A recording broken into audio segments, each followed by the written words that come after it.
guys, what's up? It's Vampire Bride. A couple of weeks ago at the Classic Game Festival in Austin, Texas, we picked up a fat PS3, the ones that are PS2 compatible. We tested and made sure everything worked properly, but before we really made it heat up, we wanted to do some work on it, as they're pretty notorious for yellow lighting. So for today's video, I will be showing how to change the thermal pads, the thermal paste, and how to delid the IHS and RSX. I hope you guys enjoyed the video.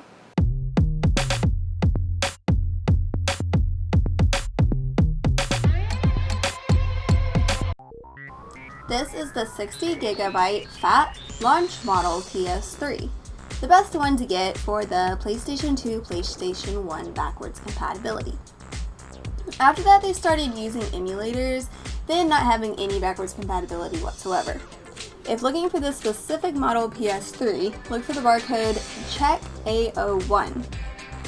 The models after that are check B01, C01, and so on. Those are not backwards compatible. E01 is backwards compatible, but only has the PS2 GPU, not the CPU, so it does not have the Emotion engine. It is 80GB instead of 60, but don't let that sway your decision making too much, as it is super easy to change out the hard drives in these. If you know how to use a screwdriver, you can do it. Just remove the hard drive cover, unscrew it, remove the hard drive, and replace it with a new one. Super easy. Not only that, but it automatically formats and allocates itself and installs the system software. The backwards compatible PlayStation 3s also have 4 USB ports in the front instead of the usual 2. At 2 to 3 times the price of other PlayStation 3s, these machines call for an extra bit of care, keeping them cleaned up and away from yellow lighting. That's why we decided to delid ours, as well as changing out the thermal pads and thermal paste pretty much right after purchasing it. Taking the PlayStation 3 apart is fairly easy. Just remove all the screws as you come across them, and unplug all the ribbon cables and cords. There are arrows on the plastic marking where screws go, so it's easy to tell what's holding you up if you miss one. But make sure to keep track of the screws you take out and know where they go back, as there are quite a few pieces. Day 1, I took the PlayStation mostly apart, then paused and waited for my replacement thermal pads to get here.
It was pretty dirty inside and pretty caked up with dust.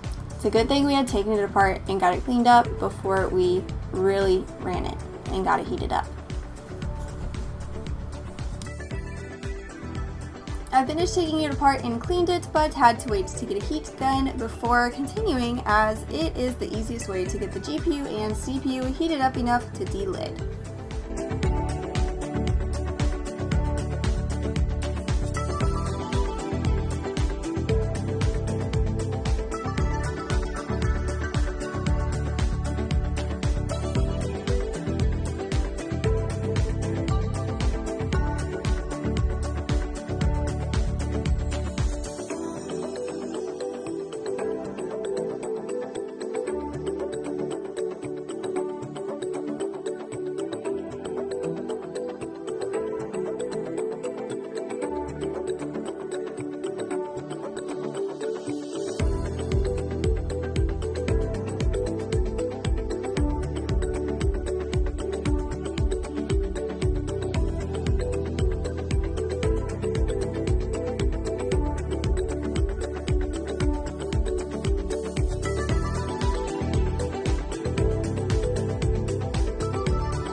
Make sure to get all of the old thermal paste off of the CPU and GPU so that the new thermal paste can set properly, as well as getting all of the dust off of the motherboard and all of the components to prevent overheating.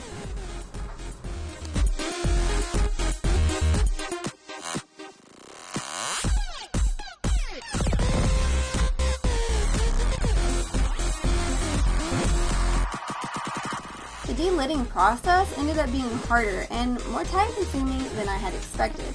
The GPU wasn't bad. It took some heat. I heated for 20 to 30 seconds at a time, and some sawing and wiggling back and forth with the paint spatula to get it to pop off. But it only took getting under one corner to pop the whole thing loose.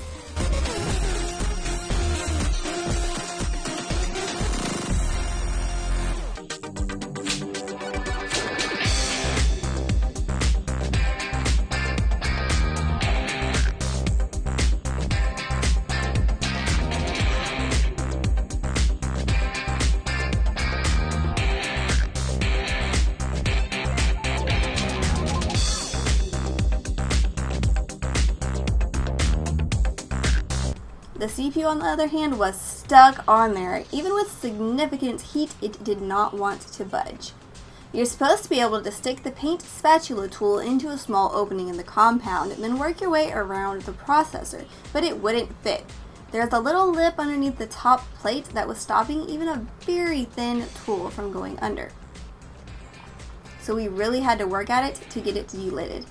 And it took quite a bit of time and pressure. I was nervous using so much heat and pressure on the board that when it was all over with and put back together, it wasn't going to work anymore. Bending the motherboard or bumping or heating up a solder joint too much could have ended badly.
Okay, maybe that is a bit dramatic, but this was a time-consuming process. Finally, it was time to clean everything up and replace the thermal pads. I removed the old thermal pads and wiped clean underneath. Then measured out how much I would need of the new thermal pad so I could cut it to fit. We didn't get enough to do all of the small parts, which aren't as important, but I covered the two bigger areas in this part on the front. It wasn't originally covered in this model of PlayStation 3, but they started putting thermal pads here in later models, and I've heard it helps.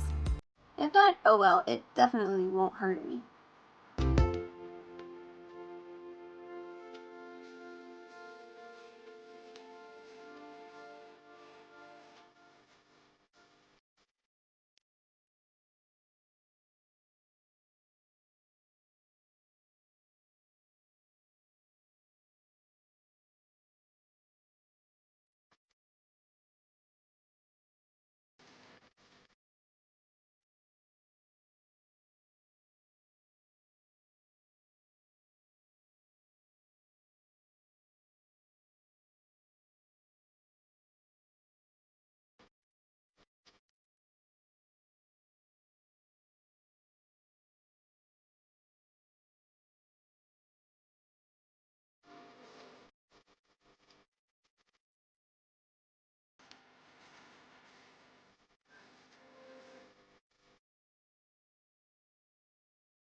When applying the thermal paste to all 4 areas, I ended up having to open up a second 1-gram tube.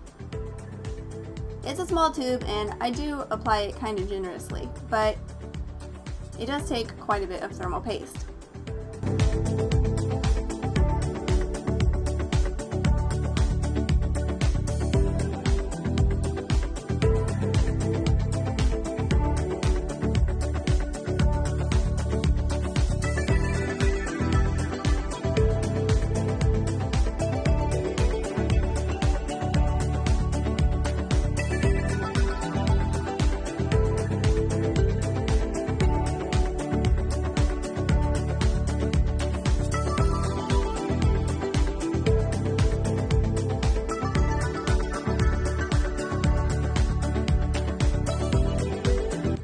Do not let the pieces move and slip around as you flip it and screw on the brackets. Not having the heat sinks in place can lead to your PlayStation 3 immediately yellow lighting when you turn it on.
Luckily, once everything was fixed up and put back together, there was no problem starting this baby up, and it worked good as new.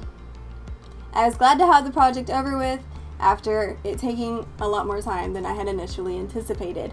But I'm glad to have it done, and glad to have an awesome Fat Edition PlayStation 3 to play my PS1, 2, and 3 games on. I hope you guys enjoyed this video. If you did, hit that like button, and of course, subscribe and hit the bell for more videos to come.